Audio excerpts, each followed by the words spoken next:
बिस्मिल्लाहिर्रहमानिर्रहीम। अस्सलाम वालेकुम नाज़रीन, मैं हूँ मोग़ेज़ सलीम।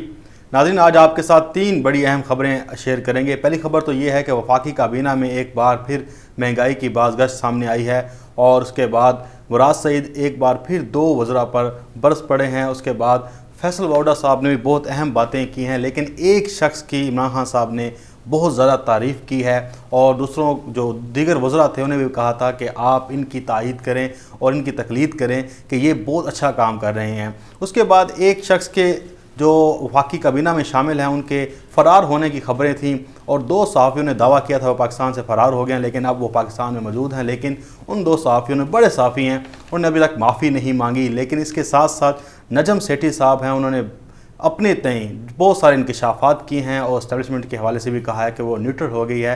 लेकिन क्या वो इस्टेब्लिशमेंट न्यूट्रल हुई है या नहीं हुई, और नजम सेठी इस 16 अक्टूबर को आने वाले जलसे के बारे में क्या कहते हैं, उनकी क्या पेश गोई हैं, चिड़िया उनकी क्या कह रही है, ये सारी बातें इस वीडियो में हम डिस्कस करेंगे। लेकिन पहले स्टेप बाय स्टेप शुरू करते हैं वफाकी काबीना के जो अंदरूनी जो कहानी इजलास की, वो आपके साथ शेयर करते हैं। तो सबसे पहले वहाँ पर जो डिस्कस हुआ वो यही महंगाई का मसला था और ये नवाज़ शरीफ का मसला इस दफ़ा नहीं था, ना ही मरीम नवाज़ का, ना ही जो गुजरांवाला में जलसा होना है उस हवाले से कोई बात की गई। सिर्फ यही था कि महंगाई पर काबू कैसे पाना है। तो शेख रशीद साहब ने बहुत जो है सबके सामने कहा कि मुझे तो अद्वियात की कीमतें भी नीचे आती नज़र नहीं आ रही। उसके बाद उन्होंने कहा कि दिसंबर के महीने में महंगाई बहुत ज़्यादा बढ़ सकती है। तो इमरान खान साहब ने जवाब दिया कि जो मर्ज़ी हो जाए, मैंने इस महंगाई को कम करके दिखाना है और तमाम जितना माफिया भी तगड़ा है उन सब को हमने लगाम डालनी है। और मैं ख़ुद इससे ज़ाती तौर पर, उन्होंने कहा कि मैं रोज़ाना की बुनियादों पर इस चीज़ को मॉनिटर कर रहा हूँ और अब मेरी सारी जो अपोजिशन तो नहीं है, लेकिन जो मेरी सारी तवानाइयाँ हैं वो इस अशिया की चीज़ें, जो अशिया ख़ुरनोश हैं, इनकी चीज़ें कम, इनकी कीमतें कम करने के लिए मैं लगाऊंगा। और उन्होंने हदायत भी की वाकई काबीना को कि आप जाकर फील्ड में काम करें और लोगों के साथ घुल मिल जाएं। उसके बाद ये है कि जो कमिश्नर, डिप्टी कमिश्नर हैं, जो ज़िली इंतज़ामिया हैं, उनके साथ मिलकर ऐसा मेकनिज़म बनाएं कि जो माफिया है, ये जो अशिया हैं जो महंगी हो चुकी हैं, उसको सस्ती की जाएँ। इसके बाद मुराद सईद साहब जो हैं वो नदीम बाबर पर और एक बार फिर उमर अयूब पर बरस पड़े। उन्होंने कहा कि वफाकी काबीना में बहुत सारी बातें करते हैं, यहाँ पर कहते हैं कि हम बिजली नहीं बढ़ाएंगे, हम कीमतें नहीं बढ़ाएंगे, लेकिन ये है कि यहाँ से जाते हैं तो जाकर ये कीमतें बढ़ा देते हैं। तो उसके बाद जो उमर अयूब है, नदीम बाबर ने जो मुराद सईद को ब्रीफिंग दी, बताया कि बिजली के बढ़ने की वजह क्या है, क्या चीज़ें सामने आ रही हैं। लेकिन इमरान खान साहब ने फिर हदायत की उन्हें कहा कि आप अपना जो प्लान है रिव्यू करें, चीज़ें जो हैं वो रिव्यू करें और बेहतर तरीके से आवाम को, ख़ास तौर पर बिजली की जो चीज़ें हैं, कीमतें हैं, वो कम करके दिखाएं। उसके बाद फैसल वाउडा साहब ने भी जो है वो एक बार फिर एंट्री दी। उन्होंने यही बात की, उन्होंने कहा कि महंगाई जो है इससे बहुत ज़्यादा लोग जो हैं वो परेशान है। फिर उन्होंने शिबली फराज को एक मशवरा दिया। उन्होंने कहा कि आपकी जो टीम है वो इतनी मजबूत नहीं है कि वो आवाम तक बेहतर तरीके से जो है अपना वीएन, इमरान खान साहब का वीएन और हुकूमती कारकर्दगी दिखा सके। पहले तो वो शिबली फराज पर बहुत बरसे, उन्होंने कहा कि आपका काम बिल्कुल सही नहीं जा रहा, लेकिन बाद में उन्होंने मशवरा दिया, फिर उसके बाद मामला जो हैं वो सेट हो गए। फिर इमरान खान साहब ने इस मामले में जब देखा कि जो वज़ारत इत्तलात का काम कर रहे हैं वो शेख रशीद साहब बहुत अच्छा कर रहे हैं, तो उन्होंने शेख रशीद साहब की तारीफ़ की। उन्होंने कहा कि इस वक्त जो वफाकी वज़ीर शेख रशीद हैं बहुत ही ज़बरदस्त काम कर रहे हैं, तमाम वज़रा को इनकी तायद भी करनी चाहिए, तकलीद भी करनी चाहिए कि जो शेख रशीद साहब ने, आपने देखा भी है कि इन गुज़िश्ता 10-12 दिनों में जितना उन्होंने वज़ारत इत्तलात के तौर पर सरअंजाम दिया है, उतना तो खैर शिबली फराज साहब ने भी नहीं किया। लेकिन ये वफाकी काबीना के अंदर सारी मामलात थे। फिर इसके बाद वज़ीर-ए-आज़म ने एक बड़ा ही अहम फ़ैसला किया और कानून साजी का हुक्म दिया। उन्होंने कहा कि सदर और जो वज़ीर-ए-आज़म है उनकी मराद का तयन किया जाए। ये नहीं है कि सदर और वज़ीर-ए-आज़म की अपनी मर्ज़ी है कि जितना मर्ज़ी पैसे खर्च कर दें।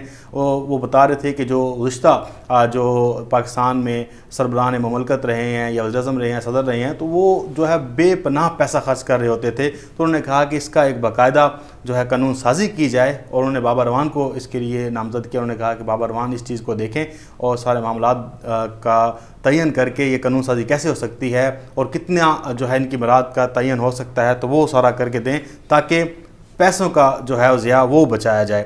उसके बाद जो है ایک دو صحافی تھے بڑے، ایک ہارون رشید صاحب اور ایک عارف حمید بھٹی صاحب۔ سب سے پہلے عارف حمید بھٹی صاحب نے یہ کہا کہ جو زلفی بخاری ہے وہ پاکستان سے فرار ہو گیا اور اب پاکستان میں نہیں آئے گا۔ انہوں نے وجہ یہ بتائی کہ اپوزیشن کے جو جلسے ہیں یہ اور روز ویلٹ کا جو معاملہ ہے وہ جو پاکستان کا نیو یارک میں ہوٹل ہے، پی آئی اے کا بہت بڑا ہوٹل ہے، بہت ہی پرانا ہوٹل ہے، اس حوالے سے انہوں نے کہا کہ زلفی بخاری جو ہے وہ یہاں سے نکل گئے ہیں اور واپس نہیں آئیں گے اور وہاں پہ جا کے سودے بازی کر رہے ہیں۔ لیکن آج زلفی بخاری نے ٹویٹ بھی کیا اور انہوں نے کہا کہ میرے واپس آنے سے بہت سے لوگوں کو مایوسی ہوئی ہے اور میں واپس آ گیا ہوں، لیکن کیا وہ معافی مانگیں گے صحافی جنہوں نے میری فرار ہونے کی خبر دی تھی؟ یہ ایک صحافت کے نام پر بدنما داغ ہیں۔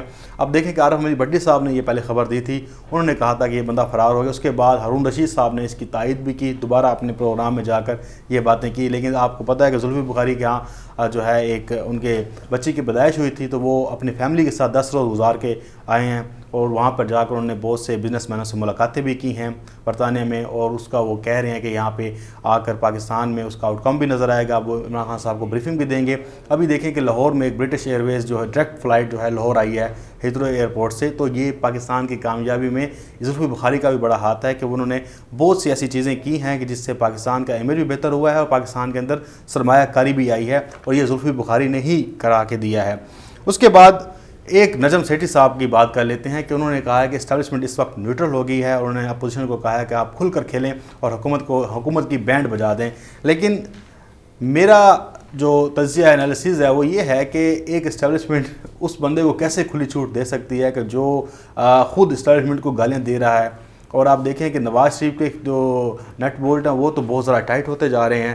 ابھی دیکھیں کہ انہیں مزید جو ہے ان کا اشتہار اخبار میں آ گیا ہے، لندن میں وہ اگر سیر کرنے جاتے ہیں ماسک نہیں پہنتے تو وہاں پر بھی ان پہ پابندیاں لگنا شروع ہو جاتی ہیں۔ ایک بندہ اداروں کو شدید تنقید کا نشانہ بنا رہا ہے اور باقاعدہ نام لے کر وہ اداروں پہ تنقید کر رہا ہے، تو ایسا نہیں ہے کہ اسٹیبلشمنٹ جو ہے وہ مکمل طور پر ان لوگوں کو بالکل چھٹی دے دے۔ عمران خان صاحب کا کیا قصور ہے؟ عمران خان نے کیا ابھی جب تک وہ اقتدار میں آئے، میں پہلے بات نہیں کر رہا کہ انہوں نے کتنی اپوزیشن اسٹیبلشمنٹ پر تنقید کی ہے یا ایسے کون سے معاملات ہیں جو خراب ہوئے ہیں؟ وہ تو کاکول اکیڈمی میں جو آرمی چیف ہیں انہوں نے بالکل صاف اور واضح الفاظ میں کہہ دیا تھا کہ ہم تو ایک منتخب حکومت کے ساتھ کھڑے ہیں اور آخری دم تک کھڑے رہیں گے۔ اور جو نجم سیٹھی صاحب ہیں وہ یہ تاثر دینے کی کوشش کر رہے ہیں، کیونکہ آپ کو پتہ ہے کہ جو تاثر بنایا جاتا ہے کہ یار اس کے پیچھے فوج ہے، اس کے پیچھے اسٹیبلشمنٹ ہے تو یقیناً کچھ ہونے والا ہے، تو ایسا بالکل بھی نہیں ہے۔ اسٹیبلشمنٹ ایک ایسے شخص کے پیچھے نہیں کھڑی ہوگی جس نے ملک کو لوٹا ہو، چوری ڈاکہ ڈالا ہو، جس کا پاناما پیپرز میں نام آیا ہوا ہے، عدالتوں سے جو کنوکٹڈ ہو، اس بندے کے پیچھے کیسے اسٹیبلشمنٹ کھڑی ہو سکتی ہے ایک منتخب حکومت کو چھوڑ کے؟ اور آپ کو پتہ ہے کہ ان زداریوں اور شریفوں سے جان چھڑانے کے لیے تو ہم نے عمران خان صاحب کو منتخب کیا تھا۔ ابھی تو 2 سال مکمل ہوئے ہیں، لیکن یہ جو ہے ایک منجر نیا بیچنا شروع کر دیا کہ اسٹیبلشمنٹ کا ایک دھڑا جو ہے، پرانا دھڑا جو ہے وہ نواز شریف کا حامی ہے، وہ اس کے پیچھے کھڑا ہے، لیکن ایسا ہوتا ہوا نظر نہیں آ رہا۔ یہ جو ہے نجم سیٹھی صاحب کی اپنی ایک خواہش تو ہو سکتی ہے، لیکن اس میں دور دور تک کوئی ایسی چیز نظر نہیں آ رہی کہ جس سے ہمیں یہ تاثر ملے کہ اسٹیبلشمنٹ عمران خان کی بجائے نواز شریف یا اپوزیشن کے ساتھ کھڑی ہے اور ایک حکومت کا تختہ پلٹ دیں۔ بہرحال یہ تمام آج کی اہم خبریں تھیں اور جو ڈیولپمنٹ ہوئی تھی آپ تک میں نے پہنچا دی۔ انشاءاللہ آپ سے پھر ایک نئی ویڈیو ملاقات ہوگی، تب تک کے لیے اجازت۔ اللہ حافظ۔ پاکستان زندہ باد۔